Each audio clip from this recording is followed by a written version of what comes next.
Vijayawada university మంచి భవిష్యత్తు కోసం తెలుగు విద్యార్థులు ఇష్టపడే యూనివర్సిటీ. కాల్ 9059052378 9059052379. ప్రెసెంట్ ఇక్కడ ఆక్సిజన్ టవర్ దగ్గర నడుస్తున్నటువంటి అనిల్ మనస్తాపం చెంది పురుగుల మందు తాగి ఆత్మహత్య చేసుకున్నాడని చెప్పి మిగతా డెలివరీ బాయ్స్ అంతా కూడా ఇక్కడ ఆందోళన వ్యక్తం చేస్తున్నారు.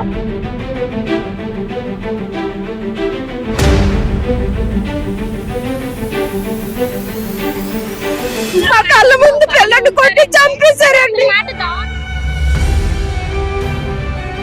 నాకు తెలీదు ఆ పిల్లడు ఎవరో నాకు తెలీదు, కానీ కన్నాను కదండి, నాకు తెలుసా కడుపు అంటే బట్టలు ఫుల్ ఇప్పేసి డైర్ ఒకటే ఉంది. ప్యాంటు రిమూవ్ చేశారు. మేము బయట ఉన్నాం, బయట ఉంటే అబ్బాయి ఫాస్ట్ గా ప్యాంటు ఇప్పి మరి కుట్టారు అబ్బాయి. పనులనే అంత చిన్న చూపు చూస్తారు వాళ్ళు, వాళ్ళ డబ్బు ఉంటే ఉండొచ్చు.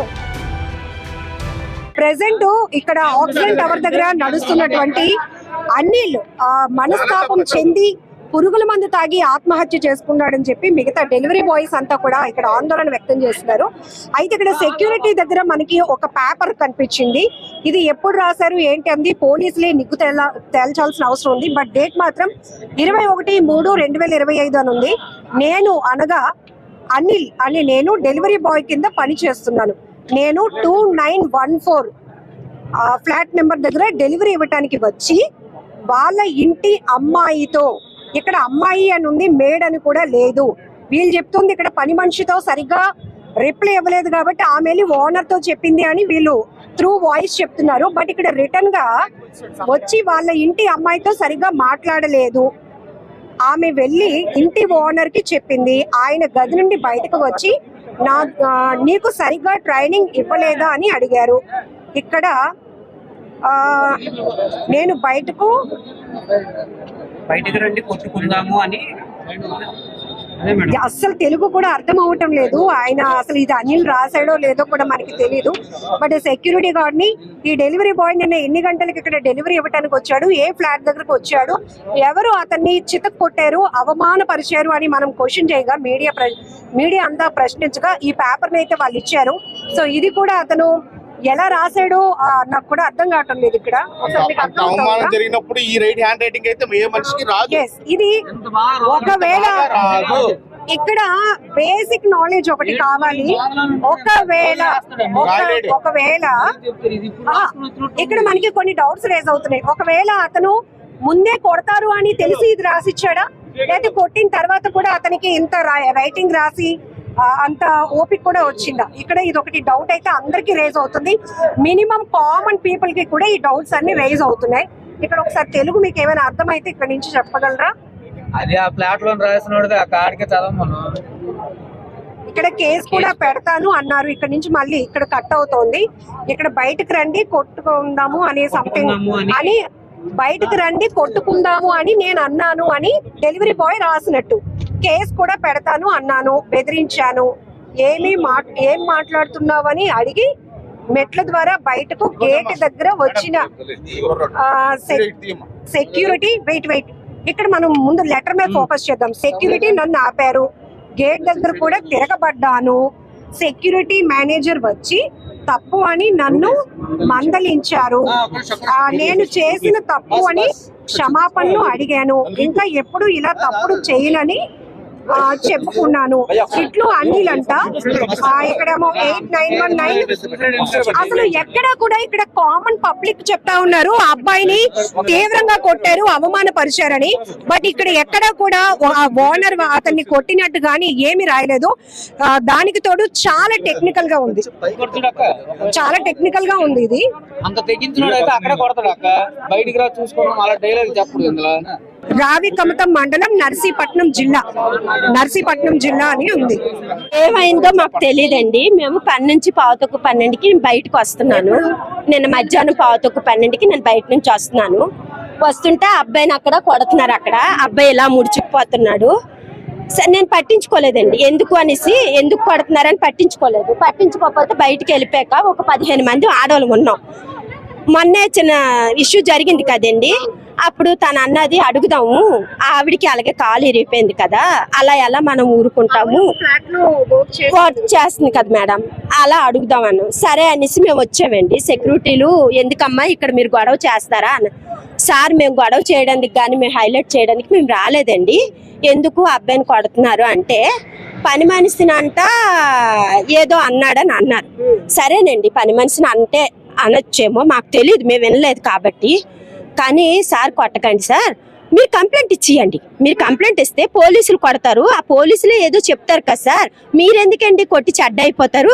చాలా ఘోరంగా కొట్టారండి. మీరు చూసారా? నేను చూసానండి, మేము అందరిని చూసాం, మేము అందరినీ చూసాం. కొట్టారు. ఎంత వయసు ఉంటుంది ఆ అబ్బాయి? ఆ అబ్బాయికి ఒక 20-22 అంతే. అయితే నేను డెలివరీ బాయ్ అంట. అయితే మేము అన్నాం, సార్ కొట్టకండి సార్, మొన్న ఒక అమ్మాయిని కొట్టారు, అమ్మాయి దిక్కుమాలది అయిపోయింది, కాలు చెయ్య ఇరిగిపోయి అమ్మాయి ఇది అయిపోయింది సార్, కొట్టకండి సార్ అనేసి అన్నాం. అనేసి మేము వెళ్ళిపోయామండి.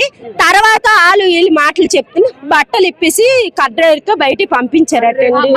అది బట్టలు ఇప్పేస్తే ఆ అబ్బాయి చాలా అవమానంగా ఒక ఆవిడ అన్నదండి, ఆ అబ్బాయి అవమానం తట్టుకోలేక కానీ ఏంటి సరేనండి, తప్పు చేశారు, తప్పు చేస్తే మీకు పోలీసు అన్న వ్యవస్థ ఉంది కదా, ఇలా మనుషులు చంపేయడం ఏంటండి.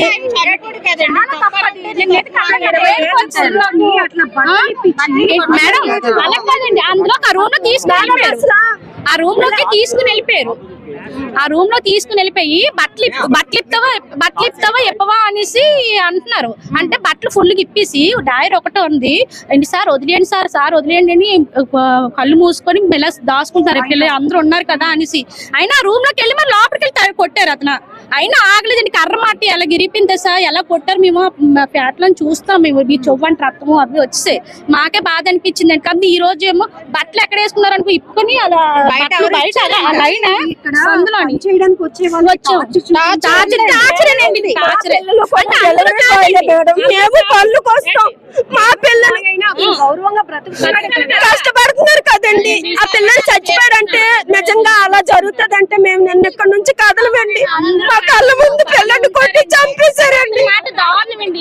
నాకు తెలియదు ఆ పిల్లడు ఎవరో నాకు తెలీదు, కానీ కన్నాను కదండి, నాకు తెలుసా కడుపు ఎంత బాధ అనిపిస్తుంది నిన్నటి నుంచి. ఆ పిల్లడు చచ్చిపోయాడు తెల్లవారు విన్నాను మేడం, నాకు అయితే మనసులో లేదండి. పిల్లడు సార్ దండ పెడతాను వదిలేయండి మామూలుగా వచ్చాము, చాలా కంప్లైంట్ ఏది ఇచ్చిండి అంటే మీకు ఎందుకు మీరు వెళ్ళిపోండి మేము చూసుకుంటాం అనేసి అంతే అలా వదిలేస్తారు అనుకున్నాం మేడం. బిడ్డ చచ్చిపోయాడు అన్నండి కొట్టారు. అయితే ఏదో పని తప్పు చేసాడు, దెబ్బలు కొట్టి వదిలేస్తారు అనుకున్నాం, కానీ పిల్లడు ప్రాణం మీదకి వస్తుంది అనుకోలేదమ్మ. లేకపోతే నిన్న నిలబడి సార్ అలక్కో నిలబడి వాళ్ళకి మాట్లాడుకుంది. సెక్యూరిటీ గార్డులతో కొట్టించారా లేకపోతే సెక్యూరిటీలు ఎవ్వరు చెయ్యలేదు, ఆ సార్ ఒక్కలే కొట్టారు మేడం. సెక్యూరిటీలు ఎవ్వరు చెయ్యలేదు. ఫ్లాట్ నంబర్ మాకు పెద్ద ఐడియా లేదండి, అదే కదా మనం ఓనర్. ఫ్లాట్ నంబర్ మాకు ఐడియా లేదు అసలు, అతన్ని ఎప్పుడు మేము చూడలేదండి. సెక్యూరిటీ గార్డులు అయితే ఎవరు కొట్టలేదండి, ఎందుకంటే మేము వాళ్ళ మీద అనవసరంగా మేము చెప్పకూడదు, అందుకని వాళ్ళు చెయ్యలేదు. వాళ్ళు కూడా వెళ్ళారు కానీ పాపం చెప్తున్నారేమో, మరి అతను ఇంక వినట్లేదు. తల్లి మనసుగా మీరు చెప్తున్నారు, బాధపడుతున్నారు. ఎవరు కన్న బిడ్డ అయినప్పటికీ కూడా వాళ్ళంతా పాశవికంగా పైశాచికంగా ప్రవర్తించడం తప్పు కదా. మరి తప్పు నేరం అనేది మా లాంటి వాళ్ళు మేమే అనగలమా చెప్పండి, కానీ వదిలేస్తారు అనేసి అనుకున్నాం మేడం. తల్లిదండ్రులు అది చాలా వరస్ట్ అండి, అలా అంత వరస్ట్ గా ప్రవర్తించకూడదు. వాళ్ళు అడ్డుకున్న వాళ్ళకి కూడా పక్క పంపించేస్తారు కూడా. నేను ఒకసారి ఏమైనా కూడా అలాగే కొట్టాను, ఇది రెండోసారి అండి ఇది ఇలాగా. అది ఎంతవరకు కరెక్ట్ అండి? పని వాళ్ళని అంత చిన్న చూపు చూస్తారు వాళ్ళు. వాళ్ళ దగ్గర డబ్బు ఉంటే ఉండొచ్చు, ఎవరి దగ్గర డబ్బు ఉంటుంది, అది డబ్బుతో సమస్య కదండి. మంచితనం మాకు జరగకే కదండి, మాకు జరగకే కదా వస్తున్నాం, జరిగితే మేము రాం కదండి. మరి అంత వరస్ట్ గా ప్రవర్తించకూడదండి. అలా కొట్టడం ఏంటండి? అబ్బాయిని అడగాలి కదా, ఏం చేసావు బాబు, పైకి వెళ్ళా కదా 28, 29 అది మేము 27 చేస్తాము, అది 28, 29 వాచ్మెన్ అడిగితే చెప్తానండి వాళ్ళు ఎవరన్నది, వాళ్ళకి తెలుస్తుంది కదా. చాలా దూరం కదండి, గేట్ క్లోజ్ చేసేస్తున్నారు. ఆ పర్సన్ ఎవరైనా మీతో ఇలాగ డైరెక్ట్ ఇంటర్వ్యూ ఇచ్చా అనుకోండి, వాళ్ళు నెక్స్ట్ డే నుంచి వాళ్ళ మీద గ్రడ్జ్ పెట్టుకొని వాళ్ళని అలౌ చేయనివ్వట్లేదు. ఎవరు వీళ్ళు మనుషులు హింసించడానికి? అసలు ఏం జరుగుతుంది మేడం? అసలు ఈ డెలివరీ అబ్బాయి సరే రూట్ గా మాట్లాడాడు, దానికి సెక్షువల్ హరాస్మెంట్ కేసు పెట్టుకోండి, ఏదైనా చేసుకోండి తెప్పించుకునే వాళ్ళు ఒకవేళ అబ్బాయి తప్పు చేస్తుంటే మేడం. తప్పు జరిగిందనే విషయం కూడా ఎవరికి తెలియదు మేడం. అబ్బాయి ఏం మాట్లాడాడో కూడా మాకేం తెలియదు. ఫ్లాట్ ఓనర్ కి మెయిడ్ కి ఆ పర్సన్ కే తెలుస్తుంది. పెద్ద పెద్ద అరుపులు వేసుకుని కింద వరకు వచ్చారు. కిందకు వచ్చిన తర్వాత మేము వచ్చినప్పటికీ అక్కడ కంటిన్యూగా కొడుతున్నాడు, అబ్బాయి ఇచ్చేసుకుంటున్నాడు, కవర్ చేసుకుంటున్నాడు. దాని లాస్ట్ గా షర్ట్ ప్యాంట్ రిమూవ్ చేశారు. మేము బయట ఉన్నాం, బయట ఉంటే అబ్బాయి ఫాస్ట్ గా ప్యాంటు ఇప్పి మరి కొట్టారు అబ్బాయి. కొట్టిన తర్వాత విప్పారా లేదో మాకు బయట పంపించేశారు మేడం. తర్వాత ఆ అబ్బాయి మేము అడుగుతాం, మెయిడ్ తో పాటు మేము ఉండి అడుగుతున్నాం, బయట పంపించారు. బయట పంపించిన అక్కడ వెయిట్ చేస్తున్నాం. వెయిట్ చేస్తుంటే మీకు ఏటో సంబంధం బయటకు వెళ్ళిపోండి అన్నారు. అక్కడికి వెళ్ళిపోయి కొంచెం ముందుకెళ్ళి వెయిట్ చేస్తున్నాం. ఏంటంటే నది రోడ్డు పైన కొట్టినప్పుడు అడిగితే ఆ అబ్బాయి ఈ కాంపౌండ్ వాల్ కాదు, మీకు ఏం సంబంధం లేదు, మీరు బయటికి వెళ్ళిపోండి, మీ ఏం చేశాడో మీకు తెలుసా, మెయిడ్ తోటి ఎలా రూట్ గా మాట్లాడాడు మీకు తెలుసా అన్నారు ఫస్ట్ ఆయన. అంటే అలా కాదు సార్, మేము పబ్లిక్ ఏం జరిగిందో మీరు తీసుకోవడం ఎందుకు, అదేదో లా అండ్ ఆర్డర్ ప్రకారం తీసుకుంటారు కదా, కంప్లైంట్ ఇచ్చాను సార్ అనేసి అంటే మేము అది కూడా ఇస్తాము, నువ్వేం చేస్తావు అని చెప్పి ఆ అబ్బాయిని తోసేసి మళ్ళీ లోపల పిలిపించేసి లోపల తీసుకెళ్ళి కొట్టేసి షర్టు ప్యాంటు ఇప్పేసి కాళ్ళు షర్టు ప్యాంట్ అన్ని ఇప్పించేసాడు. ఇప్పించేస్తే అబ్బాయి బయట ఫాస్ట్ గా 220 ఏమో అనుకుని మా బ్రదర్ బయట నుంచి చూస్తుంటే ఫాస్ట్ గా ఒక white colour, white and brown, మీ సీసీలో కూడా చెక్ చేయండి, షార్ట్ సేమ్ నాలాట్ షార్టే. అబ్బాయి ఫాస్ట్ గా వచ్చి పట్టుకొని ఇంక వెళ్ళిపోయాడు అబ్బాయి. ఇంక అసలు అబ్బాయికి మాట్లాడడానికి లేదు, ఏం లేదు అసలు. నిన్న జరిగిన సిచ్యువేషన్ కి అబ్బాయి మనస్తాపం చెంది అప్రాక్సిమేట్లీ అయితే మాత్రం ఈ విషయం ఆ అబ్బాయి దీని మీద చనిపోయిన విషయం అయితే తెలియదు మేడం. నిన్న జరిగిన ఇన్సిడెంట్ అయితే మాత్రం 100% షూర్, మేము ఆన్ సీన్ లో ఉన్నాం కాబట్టి మేము చెప్తున్నాం. దీనికి ప్రీవియస్ గా కూడా సేమ్ అదే పర్సన్ ఒక నియర్లీ 1 year బిఫోర్ కూడా same Swiggy or Zomato person ఆ అబ్బాయిని ఇదే స్పాట్ లో కొట్టారు మేడం. ఏం లేదు, అబ్బాయి వాయిస్ ఏదో రేస్ చేసే లేడీస్ తో వాయిస్ ఏదో రేస్ చేశారు అనే విషయం ఆయన చెప్పారు. జస్ట్ అక్కడి నుంచి ఫ్రాక్షన్ ఇక్కడికి వచ్చాడు, నువ్వేనారా డెలివరీ, నువ్వేనారా నా ఫోన్ లో మాట్లాడేది, అలా మాట్లాడతావా అని చెప్పేసి కంటిన్యూగా 20 slaps మేడం. అబ్బాయి పెట్టుకోవడానికి లేదు, చాయిస్ లేదు. పక్కన నేను బుక్ లో ఎంటర్ చేస్తున్నాను. యాక్చువల్లీ మేము డెలివరీ పర్సన్స్ పైకి వచ్చేటప్పుడు మేము ఎంట్రీ చేయాలి, ఎంట్రీ చేస్తున్నాము, కొట్టేస్తున్నాడు. ఎవరు ఆపట్లేదు, ఎవరికి ఇవ్వట్లేదు, కర్ర పట్టుకుంటున్నాడు, కొడుతున్నాడు. మేడం మీకు ఇక్కడ రూల్స్ తెలియదు మేడం. ఫ్లాట్ ఓనర్స్ లిఫ్ట్ మేము యూజ్ చేయకూడదు, ఇక్కడి నుంచి వెళ్ళకూడదు, కింద నుంచే వెళ్ళాలి. వాళ్ళ ఫ్లాట్ ఒకవేళ ఓనర్స్ లిఫ్ట్ యూజ్ చేస్తే 500 rupees ఫైన్. లోపల సీసీలో నుంచే మమ్మల్ని పిలుస్తారు, కోఆర్డినేట్ చేస్తారు, ఎందుకు ఎక్కారు, బయటకు వచ్చి ఇక్కడ ఆపేస్తారు, మా సెల్ఫీ వీళ్ళకి పంపిస్తారు, వీళ్ళు మమ్మల్ని ఆపుతారు, మళ్ళీ ఎఫ్ఎం దగ్గర తీసుకెళ్తారు. అదొక పెద్ద సేమ్ సార్. మా ప్రాబ్లం ఇది అని మేము ఎన్నిసార్లు చెప్పినా కానీ వాళ్ళు మా ప్రాబ్లం అయితే సాల్వ్ చేయలేదు. ఇది మాకనే కాదు మేడం, మెయిడ్స్ కి ప్రాబ్లం ఉంటుంది. బట్ మేము సర్వీస్ లిఫ్ట్ యూజ్ చేసే లిఫ్ట్ లో కుక్కలు తిప్పుతారు, ఇంటీరియర్ వర్క్ జరిగితే చెత్త తీసుకెళ్తారు, అన్నీ చేసుకుంటారు. బట్ మేము వాళ్ళ ఓనర్స్ లిఫ్ట్ మాత్రం యూజ్ చేయకూడదు. మేము ఎన్నోసార్లు రిక్వెస్ట్ చేస్తున్నాం కానీ దాని విషయాన్ని ఎవరు పట్టించుకోవట్లేదు.